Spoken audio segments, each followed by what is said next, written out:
بسم اللہ الرحمن الرحیم علی اللہ مدد فرما، الواحد القہار علی اللہ مدد فرما۔ سفر مشکل حضر مشکل علی اللہ مدد فرما، تجھے معلوم ہر مشکل علی اللہ مدد فرما، ضعیف العمر بیمار ہوں فرائض میں بہت ناچار، ضعیف العمر اور بیمار فرائض میں بہت ناچار، تو خود دانا ہے یا غفار علی اللہ مدد فرما، علی اللہ مدد فرما، علی اللہ مدد فرما۔ یہ نفس خود ایک شیطان ہے، ہمیشہ ضد ایمان ہے، یہ نفس خود ایک شیطان ہے، ہمیشہ ضد ایمان ہے، الہی تو ہی رحمان ہے، علی اللہ مدد فرما، علی اللہ مدد فرما، علی اللہ مدد فرما، علی اللہ مدد فرما، علی اللہ مدد فرما، علی اللہ مدد فرما، علی اللہ مدد فرما۔ شکرا للہ والحمد للہ، شکرا للہ والحمد للہ۔ مولا مہربان سے دعا کے ساتھ ہم اس کلاس کا آغاز کرتے ہیں۔ توفیق، تائید، ہمت، یاری، توفیق، تائید، ہمت، یاری۔ ہم تمام جماعت خانہ شناسی کے کورس کو کر رہے ہیں۔ پچھلی دفعہ ہم نے بات کی تھی کہ جماعت خانے میں انٹر ہوتے ہوئے کس طرح سے ہمیں اپنے جماعت کے جو خدمت گزار ہیں، جو والنٹیئرز ہیں، ان کے ساتھ کس طرح پیش آنا ہے، شوز کمپنی، اور پھر جماعت کے اندر داخل ہوتے ہوئے جماعت کو ہے زندہ کرنا ہے۔ جب ہم جماعت خانے کے اندر داخل ہوتے ہیں، سب سے پہلی چیز جو ہم کرتے ہیں وہ سجدہ ہے۔ سجدہ جو ہے بہت ہی اعلیٰ ترین عبادت ہے۔ سجدے میں بہت سارے معنی چھپے ہوئے ہیں۔ سب سے پہلی معنی جو ہے وہ یہ کہ جیسے ہی ہم اپنے آپ کو سجدے میں لے جاتے ہیں تو ہم اپنے جسم کے ذریعے سے یہ بات ہم امام کے حضور میں پیش کرتے ہیں کہ یا مولا we submit ourselves to you۔ ایک ایکٹ آف سبمیشن ہے کہ ہم اپنے آپ کو مولا کے سپرد کر دیتے ہیں۔ اگر ہم سجدے کو سمجھ کر کرتے ہیں اور جماعت خانے میں جب ہم زمین سے اپنے سر کو ٹیکتے ہیں تو یہ اتنی بڑی نعمت ہے کہ اس میں اتنے سارے معنی ہیں۔ فوراً سے ہمیں احساس ہوتا ہے کہ تمام دنیا کی جو بھی مشکلات ہیں، جو بھی دنیا کی پریشانیاں ہیں، وہ ہم مولا کو کہتے ہیں کہ مولا اس کا کوئی تعلق ہم سے نہیں ہے، کیونکہ مولا تو ہمارا خداوند ہے، اور ہم اپنے آپ کو تیرے سپرد کرتے ہیں۔ تو ایک مومن جب جماعت خانے میں داخل ہو کے سجدے میں جاتا ہے تو بالکل ہلکا پھلکا ہو جاتا ہے، کیونکہ وہ فوراً سے اپنے آپ کو سبمٹ کرتا ہے۔ فزیکلی ایک ریمائنڈر کے ذریعے، فزیکلی ایکٹ کے ذریعے سے وہ اپنے آپ کو ہلکا پھلکا کر کے امام کے حضور میں اپنے آپ کو پیش کر دیتا ہے۔ اس کے ساتھ جو دوسری چیز ہوتی ہے وہ یہ کہ دنیا بھر میں ہمارا کوئی بھی پوزیشن ہو، کوئی بھی سٹیٹس ہو، جو بھی ہمارا دنیا میں رینک ہے، بہت ساری چیزیں ہوتی ہیں دنیا میں، اور دنیا کے کام کرتے ہوئے شاید غرور کا بھی عنصر آ سکتا ہے کہ انسان کے اندر خود پسندی کا عنصر آ سکتا ہے، لیکن جیسے ہی وہ جماعت خانے میں جا کے جب سجدے میں جاتے ہیں تو وہ اپنے آپ کو، یعنی اپنے چہرے کو، جو اس شخص کا پہچان کا ریزن ہے، کسی بھی شخص کی جو پہچان ہے اس کے چہرے سے ہوتی ہے، اس کی آئیڈینٹیفیکیشن چہرے سے ہوتی ہے، اور چہرہ جسم پر سب سے اوپر ہے اور وہ پہچان کا باعث ہے۔ اس پہچان کو، اس میں کو، اس نام کو جب ہم سجدے میں یعنی کہ زمین سے ماتھے کو ٹیکتے ہیں تو ہم کہتے ہیں کہ یا مولا، اس ایکٹ کو ہم عاجزی کے ساتھ پیش کر رہے ہیں۔ سجدے کے اندر جو دوسرا بہت بڑا پہلو ہے وہ یہ کہ ہمیں یہ ایکٹ جو ہے وہ عاجزی سکھاتا ہے، ہیوملٹی سکھاتا ہے۔ ہم تمام جانتے ہیں کہ ہیوملٹی اتنی امپورٹنٹ ہے مومن کے لیے کہ عبادت میں مولا فرماتے ہیں کہ تم ہیوملٹی کے ساتھ بیٹھو۔ تو یہ ہیوملٹی جو ہے وہ صرف الفاظ تک نہیں ہے، ہمارے جسم سے، ہمارے ایکشن سے، ہمارے خیالات سے، ہماری سوچوں سے ہمیں اپنے آپ کو عاجز رکھنا ہے، کیونکہ یہ عاجزی ہی ہے جو ہمیں ایمان کی طرف لے جائے گی۔ تو جب ہم سجدہ کرتے ہیں تو ہم اپنے آپ کو یاد دلاتے ہیں کہ جو یہ میں ہو رہا تھا دنیا میں، یہ میں تو کچھ بھی نہیں ہے۔ جو مٹی ہے زمین پر، اس سے اپنا سر کو آپ نے ٹیکا، یعنی کہ آپ خود یہ مانتے ہیں، کہتے ہیں کہ میں تو کچھ بھی نہیں ہوں میرا مولا، تو ہی سب کچھ ہے۔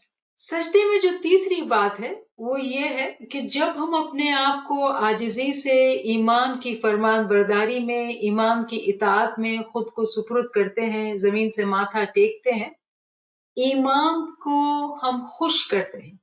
کس طرح سے؟ جو ہم امام سے کہتے ہیں کہ مولا ہم تیرے فرمان بردار ہیں، ہم اپنے آپ کو تیری بیعت میں دیتے ہیں، ہم اپنے آپ کو تیرے سپرد کرتے ہیں، تو امام کی ہم وہ اطاعت، وہ عزت کرتے ہیں جس کا کہ وہ حقدار ہے۔ جب ہم امام کے حق کو حقیقی طور پر عطا کرتے ہیں تو امام کی خوشنودی، امام کی رضامندی ہمیں حاصل ہوتی ہے۔ اس کو بہت آسان طریقے سے سمجھنا کہ ایک مثال جو بارہا بیان کی گئی ہے کہ ایک ماں باپ ہیں، ان کے اگر 4-5 بچے ہیں، ماں باپ اس بچے سے زیادہ راضی ہوں گے جو ماں باپ کی بات مانتا ہے، ماں باپ کے دل میں وہ بچہ زیادہ قریب ہوگا۔ سجدہ جب ہم کرتے ہیں اور سوچ سمجھ کے کرتے ہیں تب ہم امام کو حقیقی طور پر خوش کرتے ہیں، یعنی سجدے میں امام کی خوشنودی شامل ہے۔